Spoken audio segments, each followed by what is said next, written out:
Hello and welcome back to the XCOM2 guides. Today we're going to look at an interesting phenomenon of XCOM, which is called the reversed difficulty curve. You might ask yourself, you know what, Saiken, I like to learn how to play XCOM. Why would I go with theoretical concepts? But hold on for a second. I promise you something. If you watch this video to the end, I will ensure you that you will have a better understanding why you are struggling in the game and what you can do in order to defeat the game more efficiently. So, many of the games, and that's kind of the normal approach to gaming, have a normal difficulty or an increased difficulty. What that means is, as the game progresses, the challenges become gradually harder, and at the end of the game, they are supposedly the hardest. Whilst this is true for many games, XCOM 2 feels like there is a so-called inverse or reverse difficulty curve. XCOM 2 scientists would describe it as an anti-proportional relationship between the game difficulty and the campaign length.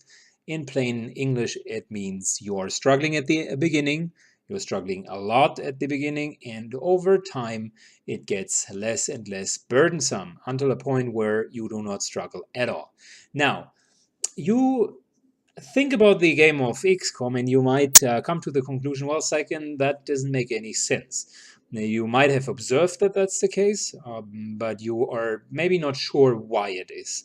Because if you just look at the effective aliens during different stages of the game, the early game, the mid game, and also the late game, you will see that the aliens gradually become stronger and stronger. Whilst at the very beginning of the game, you're fighting against sectoids and various forms of troopers and captains, during the game, the true aliens and lately also the alien generals, special forces, whatever you want to call them, avatars, gatekeepers, sectopods, alien rulers, and the Chosens are going to approach you. So how is it possible, if the aliens are getting stronger and stronger over time, that the game gets significantly more easy?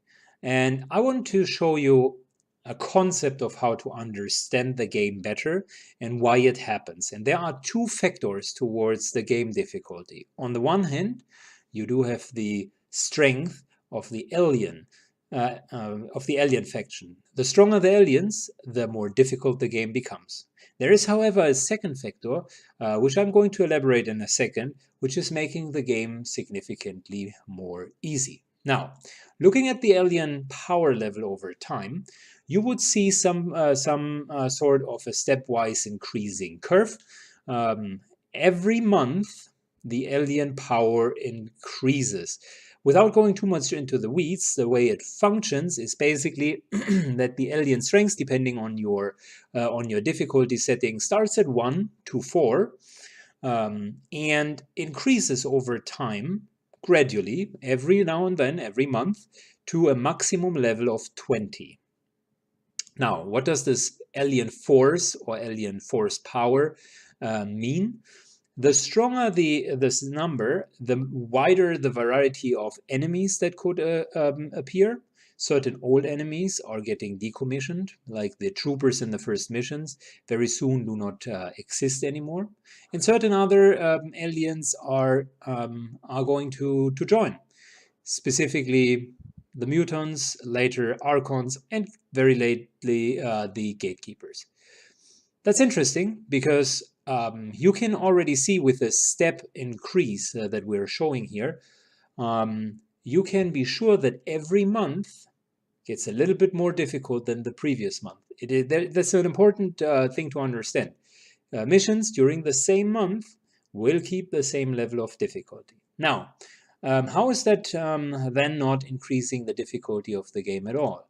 There is an offsetting factor, the second force I was talking about, which is effectively the force power that you as an XCOM commander have with your soldiers. And although I showed it here as a linear increase, in reality, it's similarly a gradual increase over time. Whenever your soldiers level, they gain new abilities.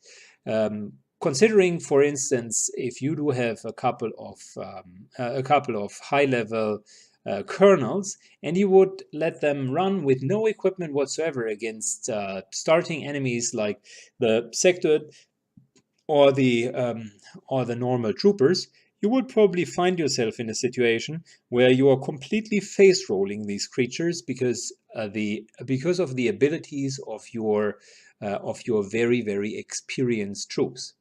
It is matter of fact even possible that only the soldiers with their skills are offsetting the whole power that the enemy gets over time.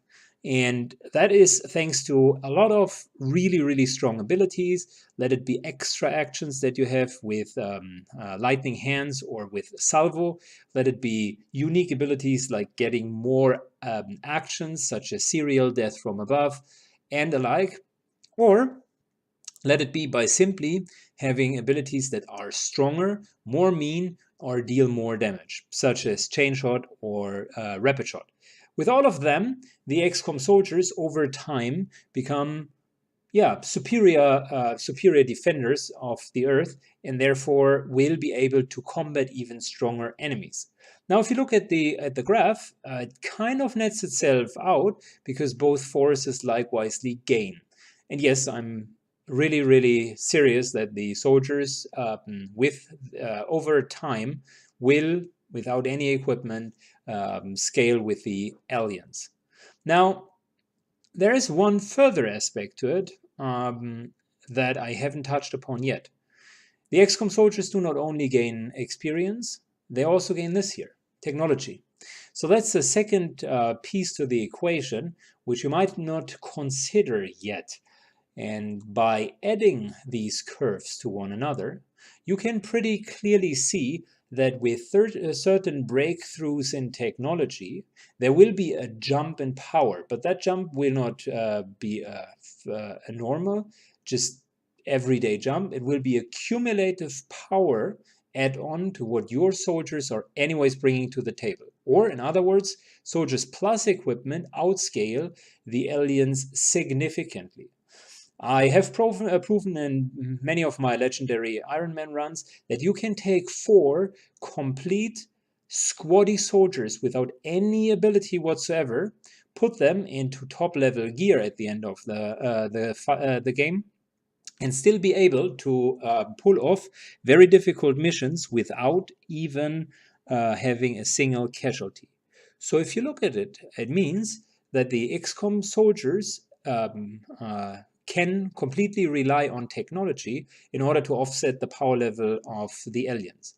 Now, what happens if you combine XCOM superior and experienced XCOM soldiers with superior technology? You logically end up in a situation where you quite easy outshine your opposition. And the pinnacle of that, in my perspective, is the fully upgraded Magus Psi operative, because he simply has it all of the technology, all of the defenses, all of the offenses, and has a lot of innate abilities. With that set of abilities and with the technology and the increased power level, the result of the actual game difficulty decreases over time. Now, I promised you at the beginning of the video to watch through it, and I'll give you a tip how you can use it in your actual gameplay. 90% of the campaigns that I've seen failing will fail in between the early game towards the mid game. So if you manage to beat this part, get out of the weeds with fighting mutants, faceless, vipers, stun lancers, and start to approach the mid game.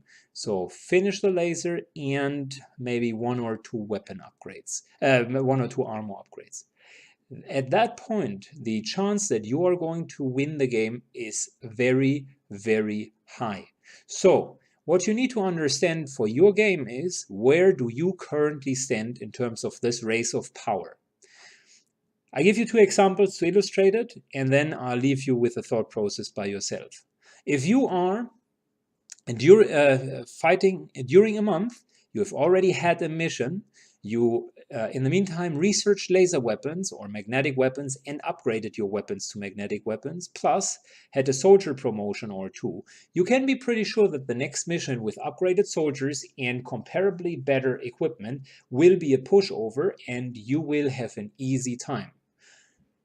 However, and the same holds true in the reverse order. If you struggled end of last month with a mission, and you do have the same kind of soldiers, but you're 2 days prior to researching the magnetic weapon, and another mission, maybe a retaliation mission or something where you can't evac, for instance, a VIP or a dark VIP mission comes up, you might want to consider not to take the mission because your current power level is so inferior to the power level that the aliens bring to the table that you most likely risk losing in some shape or form.